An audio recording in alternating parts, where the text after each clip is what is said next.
What is the biggest threat to Ukraine? Perhaps Western boredom and cynicism. This can then be exploited by sophisticated Russian manipulation. But is truth always the best weapon against lies? Should the West be equally as ruthless as our enemies in the information war? Join me, Jan Darasz, for How We Got Here.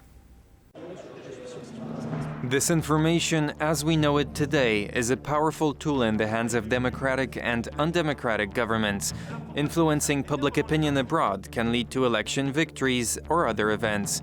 Disinformation carried out by the Kremlin is one of the most vivid examples of this type of interference in the affairs of foreign states. It has deep roots within the Soviet state. Department A of the KGB, the Soviet State Security Bureau, was tasked with disinformation. It had a multi-million-dollar budget. 15,000 officers created false stories that influenced public opinion abroad. The false story of alleged US experiments leading to the AIDS epidemic in the 1980s is one example. It was successful in the sense that some people in the United States still believe this hoax.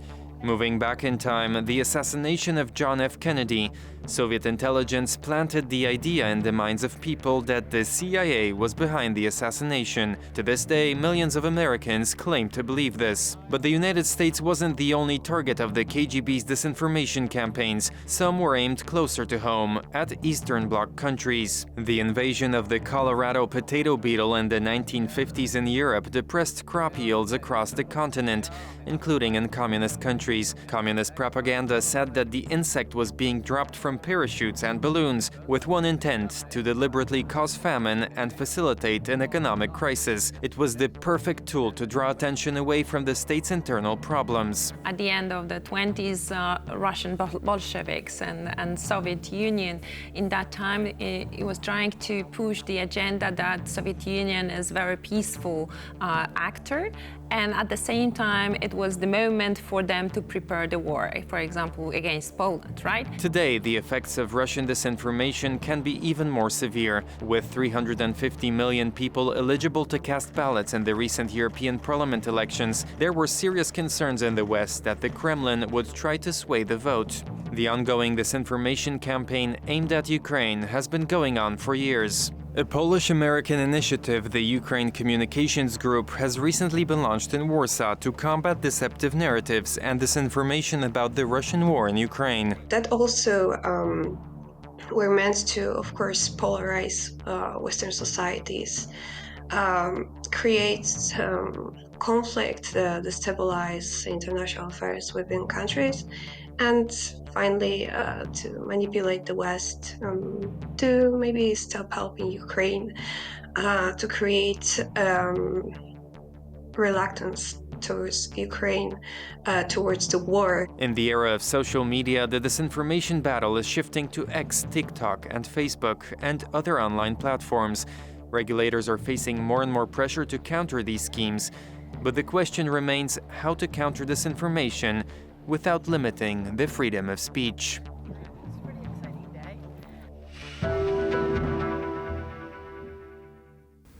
Our guest today is Bohdan Nahaylo. He is the chief editor of the Kyiv Post. So welcome to the program. I'm delighted to be here. Great to have you. I suppose we're both familiar with the Winston Churchill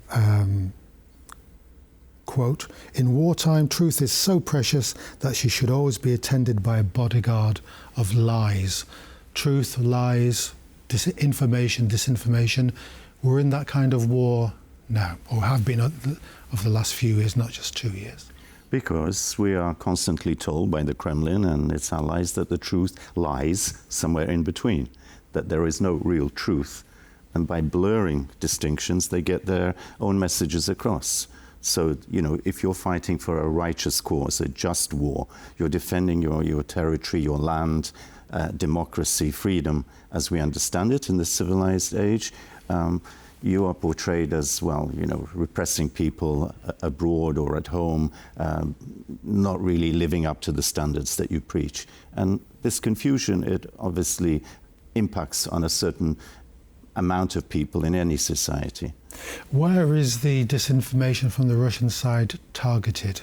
Is it Western elites, Western opinion formers? Where is it chiefly Or is it just a blanket scattergun approach? I don't think it's focusing or targeting the elites anymore. I think the elites are a lot smarter. We're not living in the 30s where, we had the Cambridge spies in Britain, the Philbys and Burgesses that were seduced by communism as a new ideal, as the new civilization, as the Webbs called it. I think they're targeting the swinging voter, as we called them in Britain, those that swing from one direction to the other under the influence of populist ideas, messages, and are convinced to vote one way or the other. So I think it's tampering with public opinion and setting the tone, as it were, that our leaders are not really telling us the truth. They're wasting our money. They are adhering to double standards when it comes, say, to Ukraine and then Gaza, or what we used to call the third world, some African countries or whatever. So it's a difficult sort of situation to deal with, but it wasn't just Churchill. Right after him, George Orwell was even more politicization of language, very much clearer about newspeak and what it is to manipulate with the truth. What we've had, unfortunately, is quite a large degree of success from the Russian side, because for many years they got away with pumping millions and millions of rubles, dollars, or whatever you want to call it, into funding these fake news channels, nicely cosmetized to look as very relevant, to look very genuine and objective. And we're giving you the other side of the picture, as it were. And it took a long time for custodians of our values to wake up to this and to fight back. So even at this late stage, where we have a very serious problem, not only in Europe, but in the United States, maybe even in Canada, of polarization of societies, splits, yes. Very rigid splits. And fortunately, right now, we're seeing countries that want to defend democratic values, the truth as we understand it, the facts, objectivity, journalistic standards coming together. So this initiative of establishing a group of those states in Warsaw is very welcome. Well, that's right. I mean, how is that going to work? How do you envisage that working? What does the West have to do? Is it just a question of saying, well, our truth is better than your lies? I mean, how is it? No, I think we need sophistication here. We need coordination, first and foremost. First of all, we need to take stock of where are we at? What are the lessons that we've learned jointly and individually? How can we pool our resources in the most effective manner? What can I learn from you, neighboring country or state? What can you offer me in return? How can we increase our efficacy? And I think that sharing information, sharing know-how, sharing information also via those involved in IT, cyber, news, etc., and even with intelligence. Let's there's a war going on, and there's a huge conflict. So intelligence networks have to be linked as well. Even if it's simply a case of fact-checking, what is actually happening there? They're saying this, but what is actually happening? If we can get our act together over the next 6 months, so these countries, these for now 10, 12 that have come together, but hopefully far more. But I see some countries like Czechia is not there yet, and some of the others. Let's wait for the dust to settle after the elections in France, Britain. Let's see what state Europe is in, what happens in the States. But hopefully, in the meantime, this preparatory work will be accelerated and will bear dividends. This is the Ukraine Communications Group, is it? Yes. And that's going to be based in Warsaw. Yes. And are you an advocate of prosecuting this facet of warfare, which it is, more ruthlessly than it already is, or are you a proponent of stating facts, truth, values? The second is my preferred option, but we can't, the English used to say pussyfoot around this. This is a very serious situation, and we've lost a lot of time, and we've lost some ground. not just on the battlefield, but in terms of how minds have been affected by this onslaught, constant, subtle in many cases, not just brutally, what shall we say, fake, subtle in its way. And therefore, we have to be much more affirmative and ruthless in the way that we respond. I don't mean crude propaganda, but actually explaining things to people and saying, look, you think you're going to vote in the next election, but here is what we know about how manipulation is taking place. It's up to you to judge, but please be aware of this. We're not, banning you from listening to this, though we will try to stop the pure lies from reaching you. But it's your choice, it's your call, but be aware of this. It's not just black and white. And even the greyness is sometimes more dangerous than the white. Yes, that's right. What's the greatest threat to Ukraine? Is it Western boredom with Ukraine? Is it Western fatigue? I don't think it's Western boredom. I think it's not having a... I'm using a very brutal word, but... I think it's not having a united position. What is the end result? Are we aiming to keep the Russians out of Ukraine? Are we aiming for a victory over Russia, which means regime change down the road? Because if we don't have that, 3 or 4 years later, we're going to have a repeat, perhaps even a worse scenario. Yes. Or are we thinking about, some kind of concessions to what used to be called the Russian bear in the 19th century, even, Crimean War and all of that, Lord Palmerston. And so, keep the Russians at bay and, peace in our time, as it were. So appeasement at the cost of Ukraine. So those are 3 of several options. I would hope that now it's clear that the Russians need to be defeated, not simply defeated on the battlefield, pushed back on the battlefield with the regular supply of sophisticated weapons, artillery, planes, drones, etc. But more impact should be made on the Russian population itself. I think where we've neglected the Russian is we've given Putin a free hand to control the media, to use his repressive apparatus to keep the semblance of huge support for him, and by silencing dissent so we don't hear other voices, or if we hear those voices, those people are usually knocked off, like Navalny or others. So I think we've missed a chance of not doing what we did during the Cold War. We had Radio Free Europe, we had Radio Liberty, Voice of America. We don't have them now. They are using their underhand methods to preach, to affect mindsets in the West. We're not doing that. And so they have carte blanche to tell the population, NATO's out to destroy us. We're defending Russia. We are different. It's them who are the problem.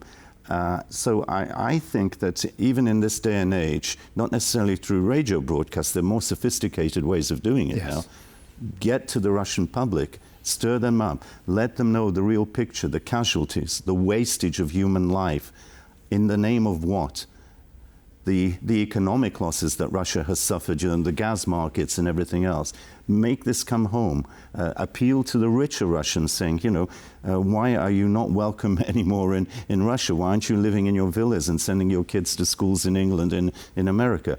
That's what's missing. We're not fighting back sufficiently on that front. It's not ideological. It's setting the record straight.